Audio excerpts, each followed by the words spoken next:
Perkenalkan, nama saya Farisa Diojahyani dengan NIM 2004011401227. Di sini saya akan membahas masalah yang diberikan oleh dosen saya.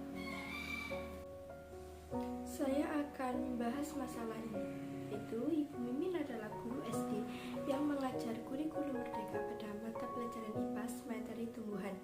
Ibu Mimin mengajar hanya menggunakan LKS dan juga dengan metode ceramah pada akhir kegiatan. Bagaimana menurut saudara? Apakah yang dilakukan oleh Ibu Mimin sudah benar? Saya akan menjawab pertanyaan ini. Dalam proses pembelajaran, sering kita jumpai anak dalam belajarnya masih terlihat belum siap menerima materi dari guru dan sering terkesan tertekan dan kurang siap. Lebih-lebih ketika belajar mata pelajaran IPAS atau pelajarannya dianggap sulit oleh siswa. Maka pantaslah siswa kurang antusias dan kurang tertarik sehingga hasil belajarnya kurang. Keadaan ini sebenarnya lebih didominasi oleh kebiasaan cara guru dalam pembelajaran, di mana guru kurang memperhatikan model belajar seperti yang terjadi di masalah ini. Dalam konteks pembelajaran IPA sesungguhnya tidak jauh berbeda dengan konsep pembelajaran pada mata pelajaran lainnya, bahwa belajar IPA harus terjadi proses sains, menghasilkan produk sains dengan melakukan eksperimen atau percobaan. Dalam pembelajaran ini juga harus sesuai dengan pengalaman siswa dan guru harus menyesuaikan dengan lingkungannya. Selain dengan menggunakan LKS dengan metode ceramah, guru juga bisa menggunakan metode demonstrasi melalui video, gambar, dan infografis yang digunakan untuk menarik minat belajar siswa. Assalamualaikum warahmatullahi wabarakatuh. Selamat pagi anak-anak. Bagaimana kabarnya hari ini? Semoga sehat selalu ya. Di sini Ibu akan membahas materi bagian-bagian tanaman di kelas 4. Coba perhatikan lingkungan di sekitar kebun rumah atau sekitar kebun sekolah kamu. Adakah tumbuhan?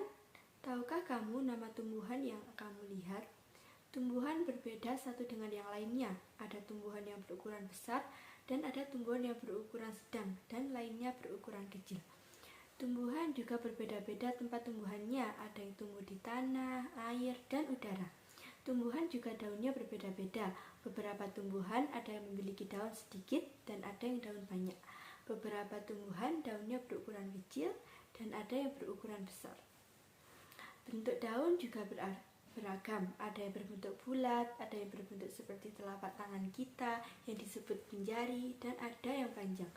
Jenis tumbuhan juga beragam. Ada pohon, semak, tumbuhan berbatang basah, tumbuhan berbatang menjalar, dan jenis rumput-rumputan.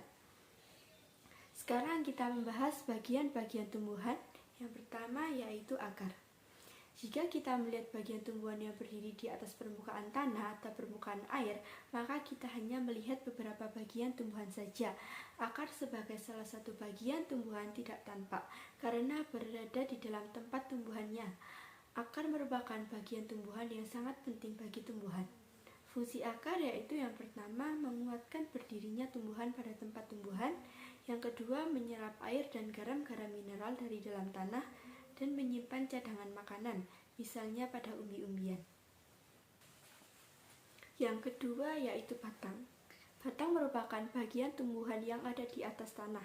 Batang merupakan tempat keluarnya daun, bunga, dan buah.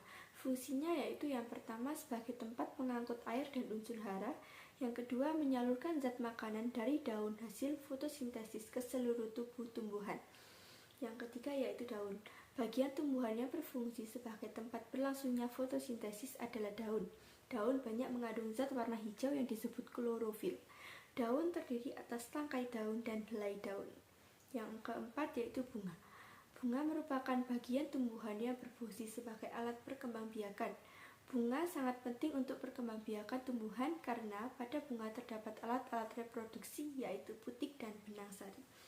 Yang kelima yaitu buah. Buah merupakan bagian tumbuhan yang berfungsi melindungi biji. Buah ada yang berdaging, contohnya mangga dan buah apel. Buah terdiri atas daging buah dan biji. Bagian yang kamu makan biasanya yaitu daging buahnya. Yang keenam yaitu biji.